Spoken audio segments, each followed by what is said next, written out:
l'invité de la matinale. KTO Radio. Un sommet sur l'intelligence artificielle entre chefs d'État et grands patrons s'ouvre aujourd'hui à Paris. Il vient conclure une semaine d'événements organisés par la France. La France qui prêche la parole d'une IA éthique et accessible, ce qui reprend les appels du pape François ces dernières années et synthétisé dans la note Antica et Nova publiée il y a 10 jours. Alors la seule approche mercantile de l'IA est-elle dépassable ? L'Église catholique peut-elle être entendue et devenir acteur de cette autre voie empruntée par l'intelligence artificielle ? Étienne de Roquigny est notre invité ce matin pour éclairer le sujet. Bonjour. Bonjour à tous les auditeurs. Merci beaucoup d'être avec nous ce matin, Étienne de Roquigny. Vous êtes, entre autres, mais c'est l'une des fonctions qui nous intéresse ici, président du think tank Espérance et Algorithmes, qui vise à faire réfléchir les entreprises de la tech au bien commun. Alors Étienne de Roquigny, on dit partout que la France et l'Union européenne sont à la traîne sur la question du développement de l'intelligence artificielle. C'est un constat que vous partagez ? Oui, tout à fait. Et le vrai sujet, comme chrétien, c'est quelle vocation au service du bien commun. Et pour ça, il faut effectivement rentrer dans le match de tout ce qui nous est donné pour contribuer au bien commun. Il y a donc ce sommet que l'on retrouve avec notamment le vice-président américain, le vice-premier ministre chinois, encore la présidente de la Commission européenne.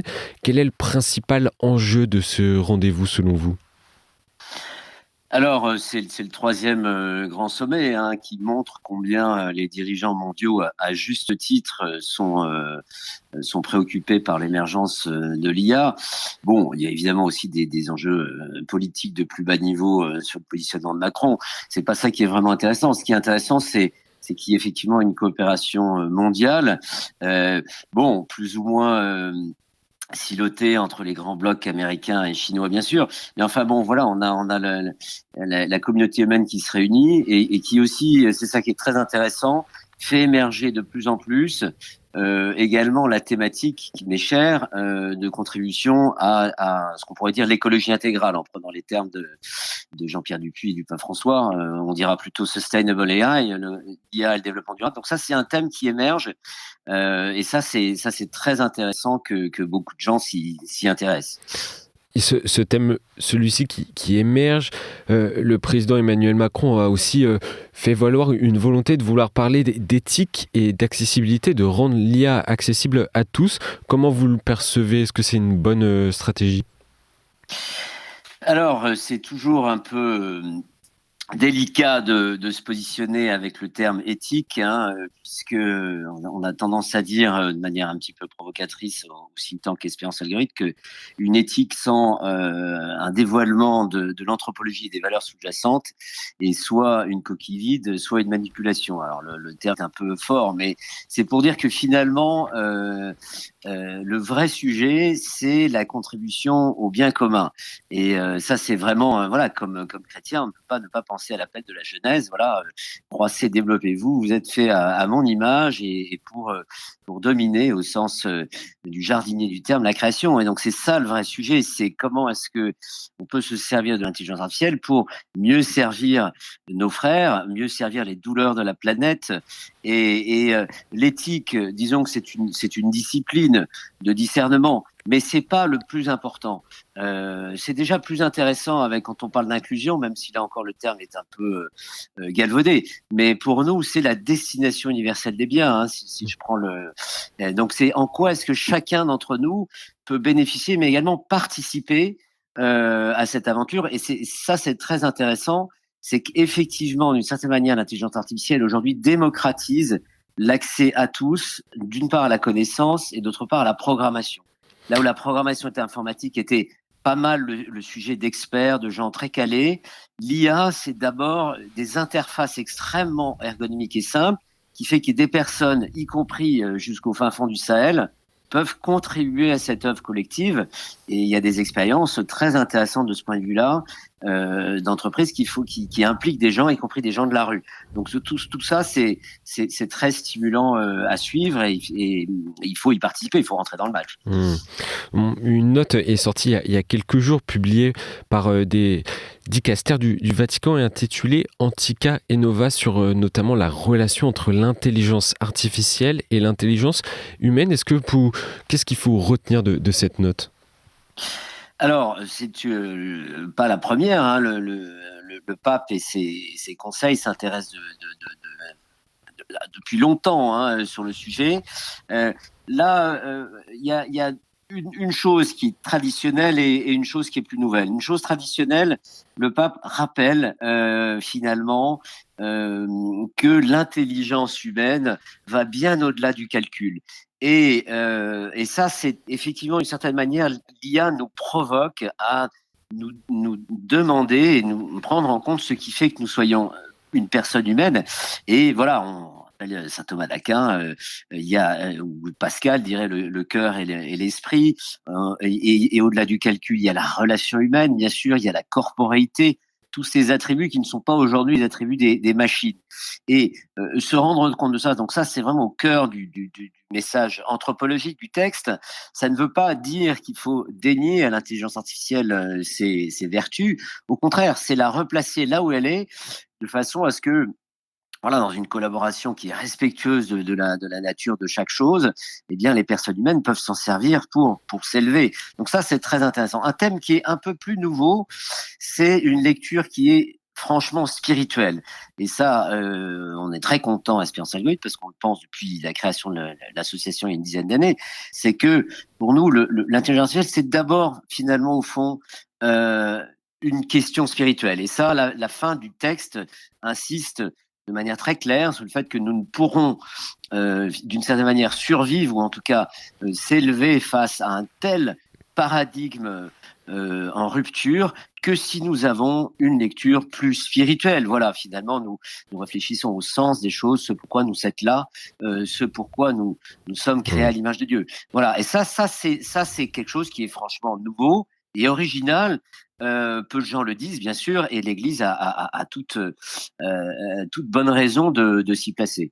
La date de la publication de cette note n'est peut-être pas anodine. Quel impact peut-elle avoir sur les réflexions entamées lors de ce sommet ? Est-ce que le pape et la réflexion de l'Église comptent dans les débats qui va y avoir ?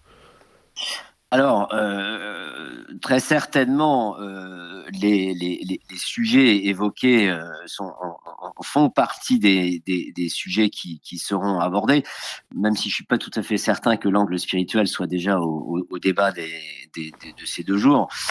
Enfin, c'est un sommet qui est très riche, qui a déjà débuté la semaine dernière, hein. Il y a beaucoup d'événements parallèles, mais en tout cas. Les préoccupations du pape, bon nombre d'entre elles sont discutées, en particulier, j'en parlais tout à l'heure, le sujet de l'IA et du développement durable fera l'objet d'une journée entière mardi et même sera évoqué aujourd'hui. Et ça, c'est aussi un domaine dans lequel finalement la tradition anthropologique biblique a beaucoup de choses à dire. Moi, je pense même qu'il faudrait développer une sorte d'écologie intégrale de l'IA, c'est-à-dire à la fois se préoccuper des conséquences matérielles, l'énergie, l'eau considérable consommée par les serveurs, mais également finalement parce que tout est lié, c'est ça la vision de l'écologie intégrale, les machines, les personnes humaines, les personnes vivantes, tout le monde de la planète, tout ça est relié, et donc la juste, disons, rapport entre l'homme et la machine, ça dit quelque chose aussi de notre juste rapport au monde. Et on pourrait dire par exemple que la culture du déchet, hein, qui a des composantes à la fois matérielles mais aussi spirituelles sur la façon de consommer, eh bien on va retrouver la même chose dans l'IA avec la culture éventuellement addictive face à des contenus artificiels et lobotomisants, ou au contraire la culture sobre qui va nous mettre l'usage à sa juste place. Et ça, par exemple, la sobriété, la frugalité, c'est un thème qui va être discuté pour la première fois ce mardi. Et comment l'Église peut-elle se faire entendre ce positionnement en faveur du bien commun, pas seulement dans ce sommet, mais de façon plus générale sur la question de l'IA aujourd'hui ?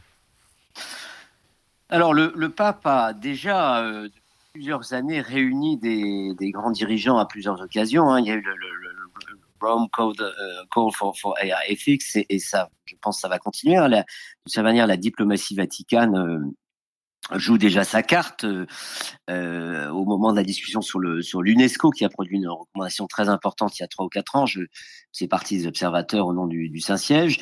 Donc il y a des initiatives diplomatiques. Après, je pense que l'Église, c'est d'abord et avant tout le corps du Christ, c'est tout un chacun, tous les disciples. Et c'est là que la masse la plus grande doit se mettre en mouvement.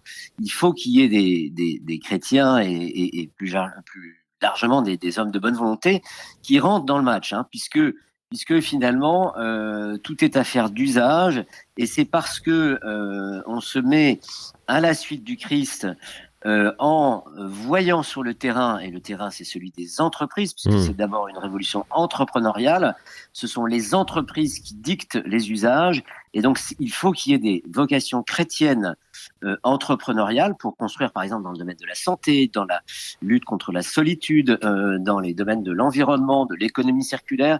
Il faut qu'il y ait des vocations, sans quoi l'Église resterait uniquement à commenter, voire à critiquer. Ce qui, pour moi, serait tout à fait contraire, par exemple, à la parabole des talents. Donc, il faut absolument rentrer dans le match. Et ça aussi, c'est un point qui est, à mon avis, sous-estimé, de la lettre Antica Nova. Il y a toute une spiritualité de l'entrepreneuriat, même pour moi, une forme de vocation de sainteté dans certains cas. Et ça, il faut le faire. Il faut vraiment faire rayonner la voix du Christ, y compris au sein des entreprises qui se créent et se développent avec ces outils. On le perçoit à travers le message du pape également, mieux vaut se servir de l'intelligence artificielle que de s'en méfier. Étienne de Roquigny, vous êtes confiant quant à l'avenir et à la prise en main des chrétiens et d'entrepreneurs chrétiens sur cette question ? Alors, au plan spirituel, je ne dirais pas confiant, parce que je suis, moi, un partisan d'une lecture apocalyptique. Je pense que l'Apocalypse a commencé à la mort du Christ et ira jusqu'à son retour.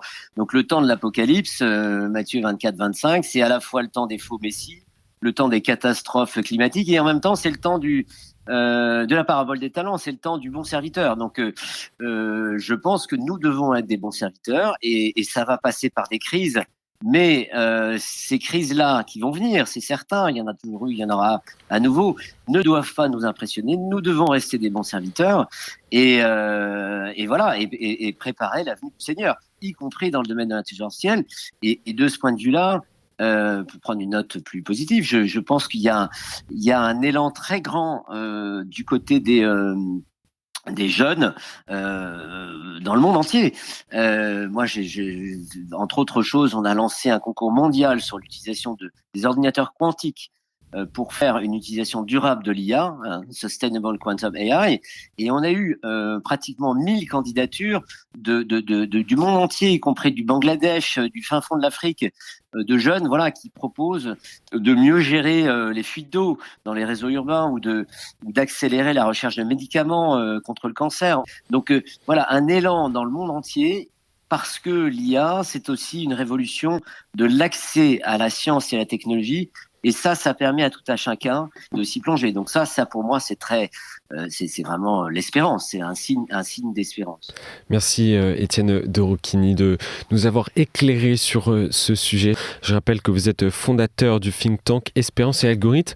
Et j'en profite pour citer l'un de vos derniers ouvrages sur la question Sens de l'IA à l'école de Pascal, entrepreneur aux éditions Bollen. Merci beaucoup encore une fois d'avoir été avec nous ce matin. Merci beaucoup. Bonne journée. Que Dieu vous bénisse.